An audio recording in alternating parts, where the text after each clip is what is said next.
Our next session is called Bridging Breakthroughs, Pediatric Brain Tumors and the NCI Childhood Cancer Data Initiative, Catalyzing Innovation Through Integration. We have a couple of three great speakers, and we're going to for sure have time at the end for discussion and questions, but if our speakers are able to end within their time, we'll also encourage questions then.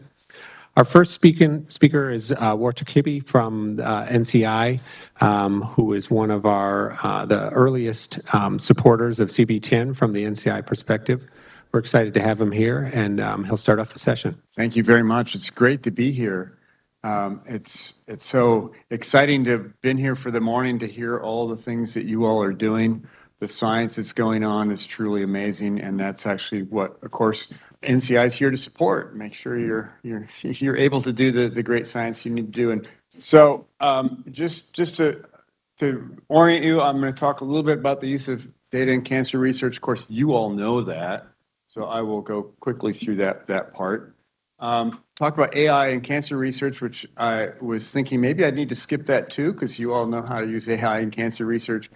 But I think given the Nobel Prizes both today and yesterday, I'm going to touch on it anyway.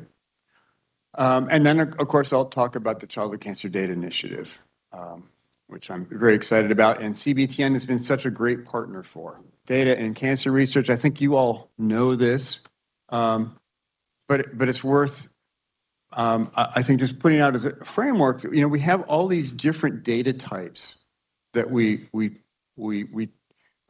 try to gather on our patients. It really does inform both the effectiveness of treatments, the trajectory of disease in patients, understanding what their outcomes are. I mostly give this in the adult settings, but I think it's certainly true for pediatric cancer as well. And what's amazing to me, and this is continues to be the case, is we are generating more and more data and have the ability now to really start to monitor people no matter where they are, where they live, and contribute those data to research. So we really can understand the impact of therapies on people's lives. It was really generated to talk about AI, but I think it doesn't require AI. It really requires data. And that's it, that really thinking about the data we generate, it's both incredibly informative around mechanistic studies. So how do we understand biology? How do we understand its impact on actually, I'll say, normal tissue as well as disease tissue? What does that do in really understanding not just a tumor, not just cancer, but the impact on the whole body? And then, of course, getting data to do better screening, accelerating drug discovery. I heard some great comments about drug discovery and how maybe we should flip the way we do it and really think about drug discovery first in pediatric patients and then make that relevant to adults. I would love that. Improving cancer surveillance, and then, of course, improving healthcare delivery. And I'll say that the surveillance piece, and I think you all, maybe not so much unfortunately in brain tumors, but certainly the rest of pediatric cancers, understanding lifelong effects are really, really important. So something that's really an NCI priority going forward is we want to understand the impact of cancer on the entire person, on the family, on their life course. So these are mostly buzzwords, but I think you've all heard AI ready until you're probably sick of the phrase. But to me, it's really important because it's actually about how we harmonize data, how we make it available, the things we can do with it. And it's not, the AI pieces are great, but it's actually the data that really makes that possible. So the more we can generate great data, the more our data can be used for all kinds of things, including AI. So from a training standpoint, we really need to have both really talented data scientists, and I think we all need to be trained in how to use these tools, make sure everyone has a level of familiarity. There's both the ability to, if you will, upskill everyone who's currently doing cancer research and data science, as well as bring new people in. And as we're doing that, I think it's incredibly important that we think about a diverse workforce. So how do we bring everybody to the table so everyone's present? Again, I don't think I have to say this, but because of huge advances in hardware, amazing advances in algorithms, and of course, our ability to generate data, we can really use AI in ways that wasn't possible even 10 years ago. So this is the part that's relevant perhaps for the last 2 days, is thinking a little bit about the history of AI. I mean, it goes back into folks that were really thinking much more about cognition and how do people actually think. And of course, it goes back long before 1800s. It goes back probably as long as people have been people.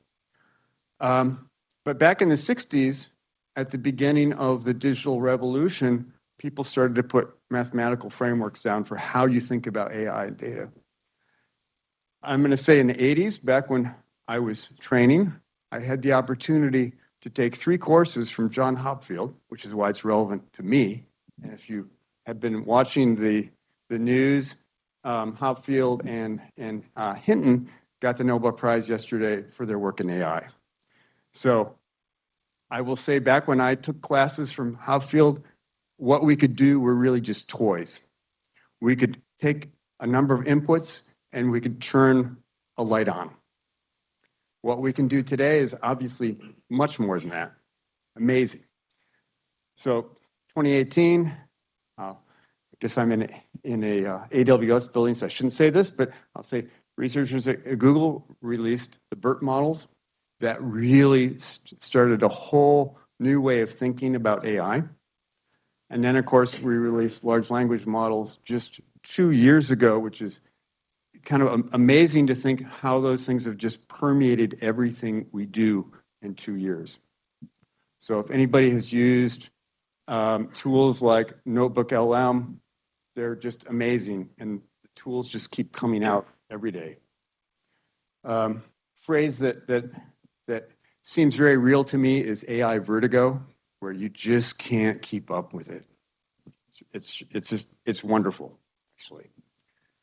So AI ready, it's really important. Thinking about how we use these tools in trustworthy and ethical ways. Again, intentionality in my mind is really, really important. How do we use these tools in ways that we are paying attention to the impact on everyone? And again, that idea of we need to do that. In order to do that, we need to have a diverse workforce. My comments on AI.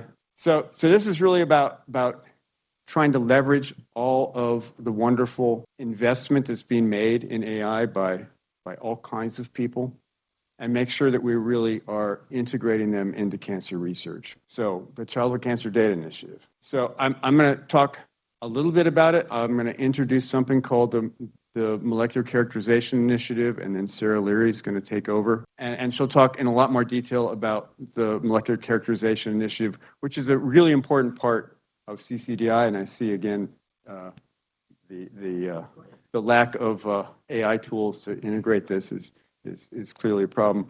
The idea of CCDI was, or is, really to learn from every child and make the data from every child available as broadly as we can possibly make it to the cancer research community so everyone benefits. And of course, you can see the data types. It kind of matches somewhat with my first slide about where we get our data from. And again, thinking about CBTN, it really is about engaging the entire childhood cancer care and research community. And you all have been doing that in amazing ways. I want to highlight the data hub, the CCDI data hub. As of last month, we had 317 catalog data sets, about 3,000 participants with genomic and clinical data. Through the Molecular Characterization Initiative, we have almost 60,000 potential molecular targets from the Open Targets platform. And then in the National Childhood Cancer Registry, which it's population-based, looks across about 70% of the U.S. population. We have data on almost exactly 1.7 million patients. Children, I should say, under the age of 40. So that includes AYA patients. And I think this is really a great entry point for everyone. I want to point out that as of yesterday, the Kids First data has come in, and for childhood glioblastoma and brain cancers, we now have almost 4,000 patients from that group alone. So CBTN contributions have almost doubled the amount of data in CCDI in just one day. So congratulations to everybody. I promised I would just give a little heads up about the molecular characterization initiative before I hand it over to Sarah.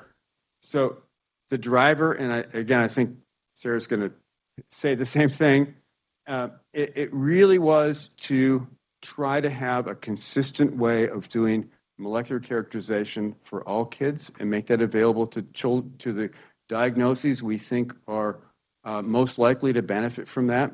So we started with CNS tumors, sarcomas, and then rare tumors. And with those three areas being the first ones we opened up MCI to. And because I guess as part of the government, I have to think about it this way, we want to make that available to up to 3,000 patients a year. So we have a contract in place where we can run that many kids through and characterize them. And I recognize that is far less than the 16,000 children who get cancer every year. Just to see where we were as of September, the CNS tumors opened back in March of 2022.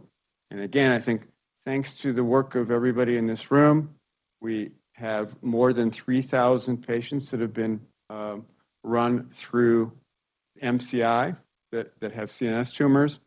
For soft tissue sarcomas, it opened a little bit later, and we have almost 1,000 patients.